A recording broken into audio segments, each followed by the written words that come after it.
오늘 하나님께서 우리에게 주시는 말씀은 느헤미야 13장 4절부터 14절 그리고 22절, 31절 말씀입니다.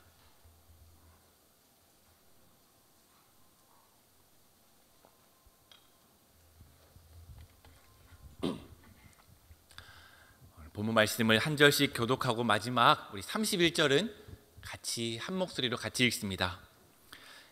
이전에 우리 하나님의 전에 방을 맡은 제사장 엘리야십이 도비야와 연락이 있었으므로 도비야를 위하여 한 큰 방을 만들었으니 그 방은 원래 소재물과 유향과 그릇과 또 레위 사람들과 노래하는 자들과 문지기들에게 11조로 주는 곡물과 새 포도주와 기름과 또 제사장들에게 주는 거제물을 두는 곳이라. 그때에는 내가 예루살렘에 있지 아니하였느니라. 바벨론 왕 아닥사스다 32년에 내가 왕에게 나아갔다가 며칠 후에 왕에게 말미를 청하고 예루살렘에 이르러서야 엘리야십이 도비야를 위하여 하나님의 전뜰에 방을 만든 악한 일을 안지라. 내가 심히 근심하여 도비야의 세간을 그 방 밖으로 다 내어 던지고 명령하여 그 방을 정결하게 하고 하나님의 전의 그릇과 소재물과 유향을 다시 그리로 들여 놓았느니라. 내가 또 알아본즉 레위 사람들이 받을 몫을 주지 아니하였으므로 그 직무를 행하는 레위 사람들과 노래하는 자들이 각각 자기 밭으로 도망하였기로 내가 모든 민장들을 꾸짖어 이르기를 하나님의 전이 어찌하여 버림바 되었느냐 하고 곧 레위 사람을 불러 모아 다시 제자리에 세웠더니 이에 온 유다가 곡식과 새 포도주와 기름의 11조를 가져다가 곳간에 드리므로 내가 제사장 셀리마와 서기관 사독과 레위 사람 부다야를 창고지로 삼고 마띠냐의 손자 삭굴의 아들 하난을 버금으로 삼았나니 이는 그들이 충직한 자로 인정됨이라. 그 직분은 형제들에게 분배하는 일이었느니라. 내 하나님이여 이 일로 말미암아 나를 기억하옵소서. 내 하나님의 전과 그 모든 직무를 위하여 내가 행한 선한 일을 도말하지 마옵소서. 내가 또 레위 사람에게 몸을 정결하게 하고 와서 성문을 지켜서 안식일을 거룩하게 하라 하였느니라. 내 하나님이여 나를 위하여 이 일도 기억하시옵고 주의 크신 은혜대로 나를 아끼시옵소서. 또 정한 기한에 나무와 처음 익은 것을 드리게 하였사오니 내 하나님이여 나를 기억하사 복을 주옵소서. 아멘. 아멘. 벌써 2025년도 5월의 마지막 주일을 지나가고 있습니다. 잘 지내고 계십니까? 눈 감았다 뜬 것 같은데 벌써 6월이 다가왔습니다. 저는 몇 년 전부터 한 번씩 지금 나이가 들어가는 것에 한 번씩 묵상을 하게 되고 나이듦에 대한 설교를 한 번씩 하고 있습니다. 교구 사역을 하면서요 많은 장례식에 다녀오고 또 부모님께서는 나이가 들어가시면서 좀 아프다라는 이야기를 한 번씩 하시고 나는 그대로인 것 같은데 아이들은 쑥쑥 커 나아가는 모습을 보면서 내 삶은 뭘까? 잘 살고 있는 걸까? 한 번씩 생각할 때가 있습니다. 내 삶은 어떻게 될까? 내 수고와 그 노력의 끝은 무엇일까? 걱정과 기대와 설렘과 근심 반으로 제 미래를 그려볼 때 잘 살고 있는 거 맞나? 한 번씩 제 스스로에게 의문을 던질 때가 있습니다. 여러분도 아마 이런 생각은 한 번씩은 해보셨을 겁니다. 최선을 다했지만 그 결과는 내가 노력한 만큼 얻어지지 않을 때 열심히 살아가기 위해 발버둥 치지만 여전히 제자리인 것처럼 느낄 때 우리는 내가 잘 살고 있는 게 맞을지 한 번씩 내 삶을 되돌이켜 볼 때가 있습니다.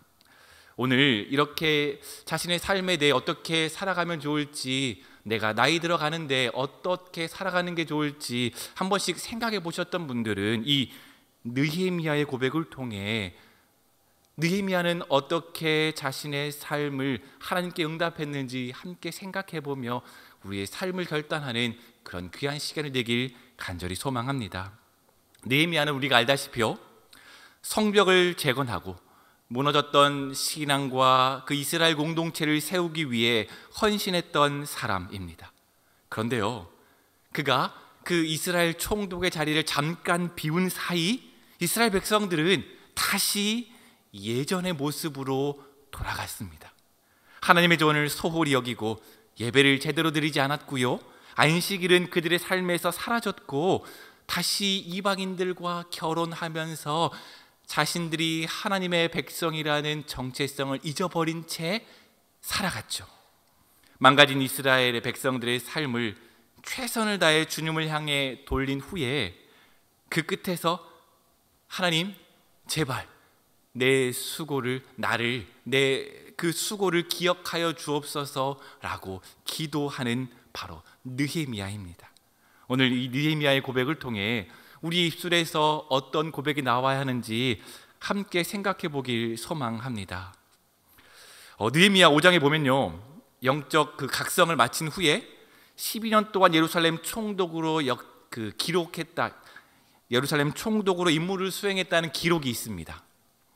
그리고 얼마의 기간 동안, 그 12년의 직무를 마친 후 얼마의 기간 동안 바벨론으로 돌아가게 된 거죠. 그리고 느헤미야는 바벨론 왕 아닥사스다를 섬기다가 다시 두 번째로 총독 임명을 받아 이스라엘로 오게 되었습니다. 13장 6절인데요, 우리 같이 한번 읽어보겠습니다. 그때에는 내가 예루살렘에 있지 아니하였느니라. 바벨론 왕 아닥사스다 32년에 내가 왕에게 나아갔다가 며칠 후에 왕에게 말미를 청하고. 정확하게 느헤미야가 몇 년 동안 이스라엘 총독의 자리를 비웠는지 우리는 알 수 없습니다. 그런데요, 느헤미야가 없던 기간에 예루살렘에 일어났던 일들을 돌아보면 그 기간이 그렇게 막 1, 2년이 그 짧은 기간은 아니었다라고 우리는 미루어 짐작해 볼 수 있습니다. 아무튼 이 기간은 그리 중요하진 않습니다. 결론적으로 제가 이야기하고 싶은 것은 느헤미야가 예루살렘에서 12년간 자신의 모든 수고를 다해 예루살렘 총독으로 섬기고 있으면서 예루살렘을 바꾸었던 모습과 다시 두 번째로 돌아와서 바라본 예루살렘의 모습은 완벽하게 달랐다는 것입니다. 느헤미야가 첫 번째로 파견 총독의 임무를 감당했을 때 그들의 마음을 모으자 예루살렘 성벽을 재건했던 것은 52일밖에 걸리지 않았습니다. 그리고 그들의 무너진 마음도 함께 쌓아갔던 거죠. 하지만 느헤미야가 다시 돌아와 보니 그가 없는 사이에 다시 예전으로 되돌아가 버렸어요. 그의 마음은 어떠했을까요? 자신이 12년 동안이나 수고하고 애쓰며 최선을 다했던 모든 노력이 물거품이 되어버렸구나 라는 생각이 들지 않았을까요? 이처럼요, 하나님의 일을 할 때 사단은 하나님께서 기뻐하시는 일을 하지 못하도록 막는 것을 우리는 우리의 삶 가운데 자주 봅니다. 사단은요, 첫 번째로 1차 총독에 있을 때 산발랏, 도비야, 게셈을 통해 이스라엘 백성들이 성전 건축하는 것을 막았어요. 하지만 느헤미야가 그것을 지혜롭게 잘 처리했죠.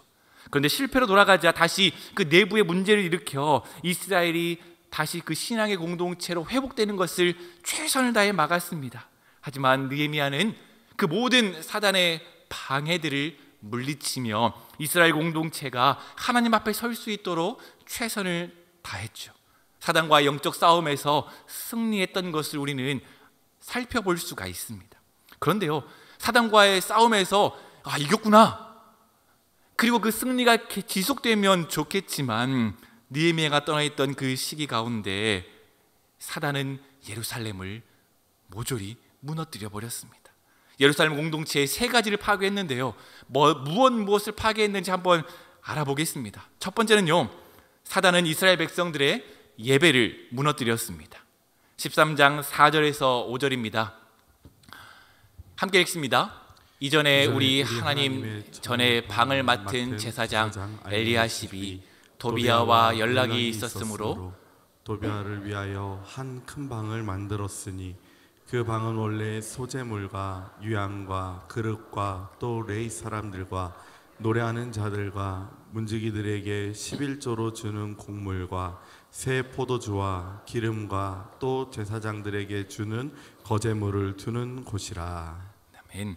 성전 건축을 방해했던 암몬 사람 그 도비아 기억하시죠? 그 도비아가 이스라엘 그 제사장 대제사장과 함께 친하게 지나게 되었는데요. 그리고 예루살렘 성전의 11조 창고를 자기가 쓸 수 있는 개인적인 용도로 쓸 수 있는 방으로 내어달라 했습니다. 아마 물론 뇌물을 이 대제사장에게 주었겠죠. 대제사장은 자신의 임무가 성전의 예배를 드리도록 하는 것임에도 불구하고 그것을 잊어버린 채 그 대가를 받고 도비아에게 그 창고를 내어 주었습니다. 쉽게 생각하면 그냥 별거 아니다 생각할 수 있어요. 그냥 성전의 창고 중에 일부를 그 암몬 사람 도비아에게 주었구나 생각할 수 있습니다. 하지만 그것은 그저 단순한 방 하나를 내어주는 것으로 끝나지 않았습니다. 성전에 물자를 쌓아두는 그 여러 업무를 담당하는 레위인을 위한 곳간이었던 거죠. 그런데 이 창고를 없애고 나니 이스라엘 백성들이 그 예물을 둘 만한 곳이 없었고 예물을 제대로 관리하지 못하게 되자 성전을 관리하며 성전에서 예배 업무를 감당했던 레위인들이 자신들의 살 길을 찾아 떠나가 버렸던 거죠. 우리 10절 말씀인데요, 제가 읽어보겠습니다. 내가 또 알아본즉 레위 사람들이 받을 몫을 주지 아니하였으므로 그 직무를 행하는 레위 사람들과 노래하는 자들이 각각 자기 밭으로 도망하였기로. 레위 사람들이 또한 노래하는 사람들이 성전에서 일할 수 있는 시스템이 완전히 망가져 버린 거죠. 그러니 레위 사람들은 자신의 생계를 위해 다른 일을 찾을 수밖에 없었고 레위인이 없는 성전은 제대로 관리되지 않았습니다. 어떻게 보면 도비아의 그 요구 조건, 성전에 방 하나 달라라고 했었던 그 요청은 이 작은 요청이었지만 느헤미야가 회복시키고자 했던 예루살렘의 성전의 예배를 무너뜨린 시발점이 되어버렸습니다.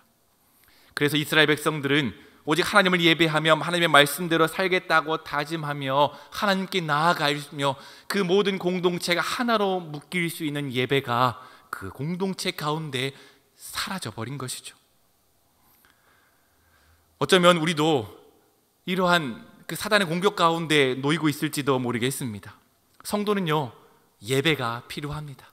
함께 예배하며 우리가 한 공동체임을 확인할 수 있는 예배가 필요합니다. 하나님의 말씀을 공급받아 내 삶을 되돌아보며 다시 한번 내 삶을 비출 수 있는 말씀이 필요합니다. 하지만 성도가 예배를 드리지 못하면 성도는 약해지고요, 하나님의 백성으로 살아갈 수 없게 되는 거죠. 사랑하는 거룩한 빛 온전교회 성도 여러분, 여러분의 삶에서 예배는 중요합니까? 온라인으로 함께 예배 드리시는 귀한 분들, 우리의 삶 가운데에서 예배는 어떻습니까? 매주 있는 하나님의 말씀과 기도를 사모하며 예배를 사모하십시오. 물론 이 자리에 나오기 결코 쉽지 않습니다. 매주 해야 할 일은 얼마나 많은지요? 놀러 가야 할 곳은 또 어찌 그리 많은지요? 만나야 할 사람은 어찌 그리 많은지요? 그렇지만 우리의 삶의 우선순위는 예배입니다. 우리 삶에서 예배가 우선순위에 있지 않다면 우리는 서서히 신앙의 길에서 멀어지고 있다는 반증이기도 합니다. 그렇게 예배가 멀어진 이스라엘 백성들은 그 일상이 파괴되었습니다. 사단의 두 번째 공격은 그 일상의 파괴였습니다. 하나님의 말씀이 우리의 우선순위에 있지 않자 이스라엘 백성들의 삶에서 예배가 빠지자 그들의 삶도 서서히 변해갔습니다. 여기에 우리가 제대로 다 읽진 않았지만요, 우리 15절부터 그 뒤에 말씀은 안식일에 대해서 이야기하고 있습니다. 안식일이 어떤 날입니까?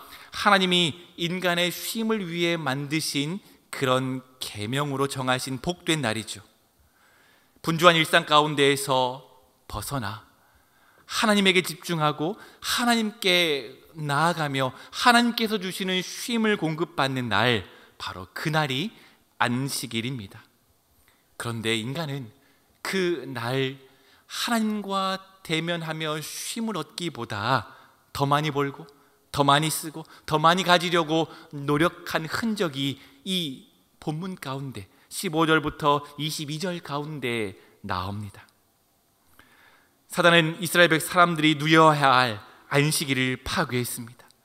그리고 예루살렘 성내에서 안식일에 장사하는 모습으로 이스라엘 백성들의 삶은 변해갔습니다. 13장 15절 16절인데요, 우리 같이 한번 읽어보겠습니다. 그때에 내가 본즉 유다에서 어떤 사람이 안식일에 술틀을 밟고 곡식단을 나귀에 실어 운반하며 포도주와 포도와 무화과와 여러 가지 짐을 싣고 안식일에 예루살렘에 들어와서 음식물을 팔기로 그날에 내가 경계하였고, 또 두로 사람이 예루살렘에 살며 물고기와 각양 물건을 가져다가 안식일에 예루살렘에서도 유다 자손에게 팔기로. 아멘. 예배가 무너진 이스라엘 백성들의 삶이었습니다. 안식일을 거룩하게 여기며 안식일을 지키며 안식일에 하나님께 나아가며 안식일에 다른 사람을 돌아보아야 할 이스라엘 백성들이 그들의 삶을 하나님과 관계에서 찾지 않았습니다. 어떻게 하면 더 많이 가질 수 있을까? 어떻게 하면 더 풍요롭게 나아갈 수 있을까? 어떻게 하면 더 많이 사고 팔 수 있을까 고민한 채 안식일에도 그들은 그의 삶을 이어갔던 것을 볼 수 있습니다. 예배가 무너진 그들의 삶은 그들의 삶을 바꾸었고, 예배가 빠진 그들의 삶은 하나님 없는 그들의 삶을 살아갈 수밖에 없게 만들었습니다. 부끄러운 이야기를 하나 해보겠습니다. 벌써 20년이 훌쩍 지난 이야기죠.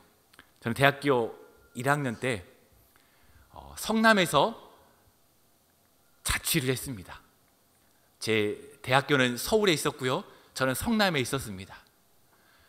그러니 서울에서 성남에서 서울 오고 가기가 결코 쉽지가 않더라고요. 물론 지하철 타면 되지만 그 마음의 거리는 결코 가깝지 않았습니다.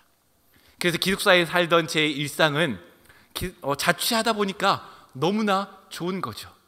그래서 첫 번째로 제가 뭘 했을까요? 주일날 예배를 안 가게 되더라고요. 주일에 예배를 안 가게 되더라고요. 그러고 보니까 제가 어떻게 됐을까요? 그러고 보니까 어느 순간 학교도 안 갔습니다.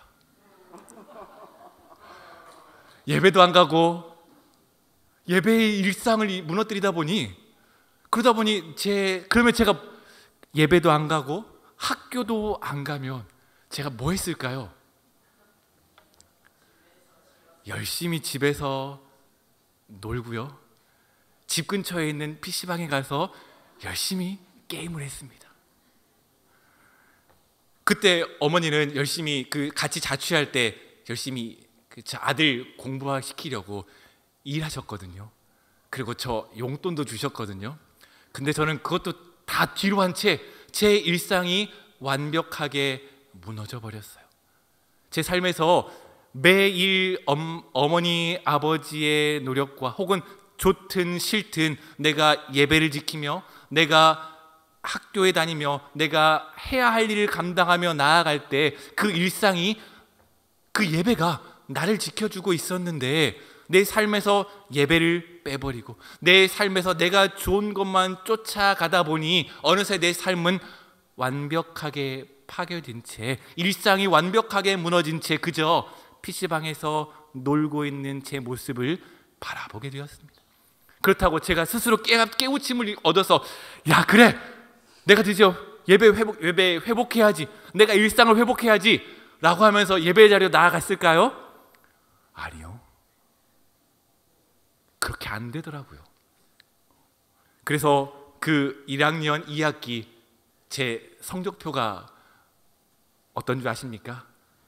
1.5가 학사 경고거든요. 1.7 맞았습니다. DDDDD. 거의 다 D였어요. 부끄럽지만 제가 예배를 잃어버리고 제 일상을 무너지니 제 삶에서 무엇이 중요하며 무엇이 그렇지 않은지 판단이 제대로 서지 않게 되었고, 그러다 보니 제 일상은 완벽하게 무너져 버렸습니다. 여러분은 어떠십니까? 여러분도 아마 몇 주간 혹은 몇 달간 아마 예배를 나오지 않고 다른 일 때문에, 바쁜 일 때문에 아마 못 오신 적이 있을 겁니다. 그때 어떠했나요? 물론 여러분 여기 계신 분들은 아마 저와 같진 않으셨을 겁니다. 그럼에도 온라인으로 예배 잘 들으시면서 예배 자리를 찾아가며 그 일상을, 하나님의 말씀을 쫓는 그 일상을 여전히 유지하셨을 거라 믿어 의심치 않습니다. 하지만 우리의 삶 가운데 예배가 무너질 때 우리의 일상은 무너지게 되며, 우리의 일상이 무너질 때 무엇이 중요한지가 중요하지 않고 내가 하고 싶은 욕망과 욕구가 내 삶 가운데 툭툭 튀어나오는 것을 우리는 한두 번씩 경험합니다. 예배가 무너진 이후에는 당연하게 일상의 평온도 무너지는 것, 그건 어쩌면 당연한 일일지 모르겠습니다. 그리고 세 번째입니다. 예배를 통해 하나님을 찾지 못하고 일상에서 하나님의 모습을 드러내지 못한 이스라엘 백성들은 그들의 정체성도 무너졌습니다. 13장 23절 24절인데요 우리 같이 한번 읽어보겠습니다. 그때에 내가 본즉 유다 사람이 아스돗과 암몬과 모압 여인을 맞아 아내로 삼았는데 그들의 자녀가 아스돗 방언을 절반쯤은 하여도 유다 방언은 못하니 그 하는 말이 각 족속의 방언이므로. 언어는 많은 것을 담고 있습니다. 언어는 그 민족의 고유한 정서와 가치를 포함하죠. 그런데 이스라엘의 아이들이 이스라엘의 언어를 잃어가고 있었습니다. 예배가 무너지고 일상에서 신앙이라는 것이 드러나지 않게 되자 신앙인으로서의 정체성도 무너지게 된 거죠. 이스라엘 백성이 이방 여인과 결혼함으로 혼혈 자녀를 가졌고 그 아이들은 이스라엘의 말을 잊어버리게 된 것입니다. 예배가 무너지고 그들의 일상이 무너지자 그들의 정체성도 무너져 갔습니다. 우리도 마찬가지일 것입니다. 예배를 몇 주 드리지 않으면 아마 첫 번째는 죄책감이 우리의 가운데 빠져들 겁니다. 교회 예배 드려야 되는데, 말씀 읽어야 되는데. 하지만 그 죄책감도 어느새 무뎌지다 보면 일상에서 예배를 찾을 수 없게 되고 하나님의 말씀을 구하지 않게 됩니다. 그러다 보면 우리의 삶에서 그리스도인이라는 흔적을 찾을 수 없게 되죠. 구원받은 성도로서 그렇게 살아갈 때 우리는 과연 하나님과 소통하며 하나님과 교제하며 하나님과 대화하며 나아갈 수 있을까요? 하나님과 소통할 수 있는 언어가 기도인데 하나님께 기도하며 하나님의 뜻을 구하며 하나님의 말씀대로 살아가겠습니다. 과연 그렇게 살아갈 수 있겠습니까? 하나님께서 우리의 삶 가운데 주신 말씀은 그처럼 서서히 잊어버리게 될 것입니다. 이처럼 사단은 열심히 일했고 이스라엘은 그 공벽 가운데 완벽하게 무너졌습니다. 그런데 그때 하나님께서는 느헤미야를 보내십니다. 완벽히 무너졌던 이스라엘 공동체 가운데 느헤미야를 보내십니다. 느헤미야는 돌아오자마자 성벽을 재건합니다. 예전에 무너졌던 성벽을 다시 재건하며 이스라엘의 신앙의 회복을 위해 노력합니다. 성경은 느헤미야의 나이에 대해서 제대로 언급하지 않지만요, 그는 지금 13장에 나와 있는 느헤미야는 대략 50살 전후의 나이로 추정됩니다. 평균 수명이 대략 40에서 50 전후라 보았을 때 그는 나이가 든 노인입니다. 그는 늙었지만 자신의 소명을 포기하지 않고 자신의 삶을 통해 이스라엘에 들어온 악과 싸우며 나아갑니다. 그는 나이가 들었다고, 그는 힘이 약해졌다고, 그는 재물이 없다고 자신에게 주어진 사명을 포기하지 않고 2차 총독의 업무를 당당하게 감당하며 나아갑니다. 우리도 느헤미야처럼 우리 삶 가운데에서 사단의 영적 공격에 맞서 싸워 영적인 전쟁을 이어나가야 합니다.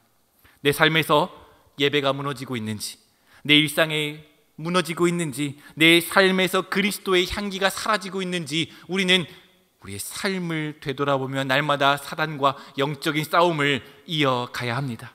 내가 바쁘다는 것이 핑계가 될 수 없습니다. 내가 해야 할 일이 많다는 것이 핑계가 될 수 없으며, 내가 나이가 들었다는 것이 그것이 핑계가 될 수 없습니다. 우리는 평생의 시간에 걸쳐 싸워야 하며, 무너진 것이 있다면 다시 수축하며 다시 세워야 합니다. 우리는 그 수고를 이어가야 합니다. 느헤미야 13장 느헤미야라는 인물의 마지막을 담고 있는 노년의 이야기입니다. 그렇게 최선을 다해 세웠던 기초는 무너졌고 다시 세웠지만 그 노년의 느헤미야는 이 성벽이, 그 말씀의 공동체가 어떻게 될지 알지 못합니다. 그때 그는 하나님께 기도합니다. 하나님, 내 수고, 내 영적인 싸움, 그것을 기억해 주옵소서. 나의 모든 수고를 기억하시고 내게 복을 허락하여 주옵소서. 느헤미야는 반복해서 나를 기억해달라 외칩니다. 14절, 22절, 31절 반복적으로 나를 기억해달라, 내 수고를 기억해달라, 그렇게 하나님께 간절하게 기도합니다. 그의 기도는 단지 하나님께 인정받고 싶다는 외침이 아닙니다. 하나님, 내가 이런 수고와 노력을 해서 많은 성취를 이루었습니다. 하나님께 자랑하고 싶은 느헤미야의 마음이 결코 아닙니다. 거기에는 주님, 내가 최선을 다해 내가 진심으로 주를 위해 여기까지 달려왔습니다. 완벽하진 않았지만 내 사명을 다해, 내 생명과 소명을 다해 하나님의 말씀을 붙들고 여기까지 왔습니다. 주님, 내 수고가 헛되지 않도록 지키시고 보호하시며 내 수고를 기억하여 주옵소서. 간절하게 기도합니다. 하나님은 그 느헤미야의 기도를 들으셨을까요? 들으셨을까요?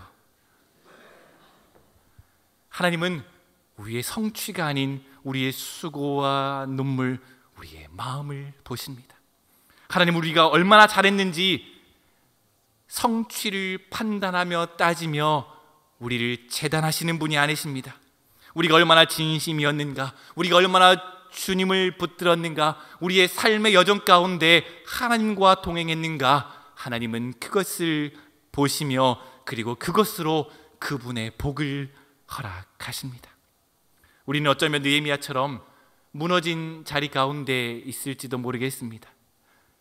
가정과 일터와 교회와 사회의 여러 가지 문제로 혼란하고 낙심하며 어찌할 바 알지 못한 채 그렇게 눈물을 흘리고 있는 사람이 있을지도 모르겠습니다. 신방을 하다 보면 삶의 무게가 만만치 않음을 경험합니다. 풀리지 않는 금전적인 어려움, 아픔과 고통 가운데 노년을 보장하지 못하는 부모님, 뜻하지 않게 찾아온 건강의 이상으로 인해 흔들리는 일상, 세상과 부딪히어 넘어져서 어찌할 바 알지 못한 채 울며 있는 우리의 자녀들, 삶의 문제들은 여전히 우리 가운데 놓여 있습니다. 그 문제들은 여전히 우리를 따라옵니다. 하지만 우리가 해야 할 것은 이 삶의 많은 무게 가운데에서 느헤미야처럼 하나님의 말씀을 붙들며 나아가는 것입니다.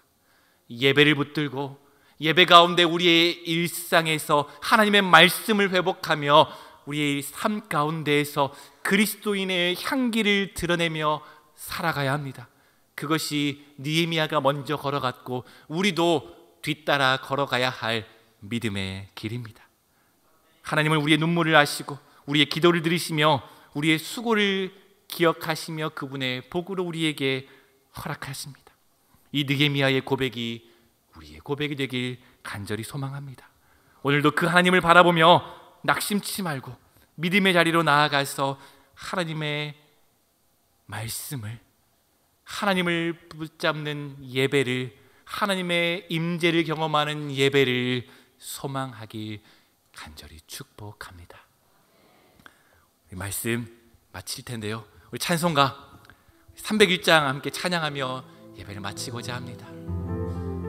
우리의 삶은 수고의 노력입니다. 수고의 연속입니다. 그 누가 우리의 수고를 알아줍니까? 우리의 수고가 뭔가 성취가 되어 돌아올 때도 있지만 그렇지 않고 무너져 버리고 성취를 얻지 못할 때도 있습니다. 하지만 우리가 기억할 것은 우리는 하나님의 자녀라는 것입니다. 하나님은 우리를 성취로 바라보지 않으시며 얼마나 하나님의 말씀을 붙들고 살아가고 있는지, 삶의 그 자리에서 말씀을 붙들고 씨름하고 있는지 하나님은 그것을 보십니다. 그리고 그것을 기뻐하시며 우리에게 그 복을 허락하십니다.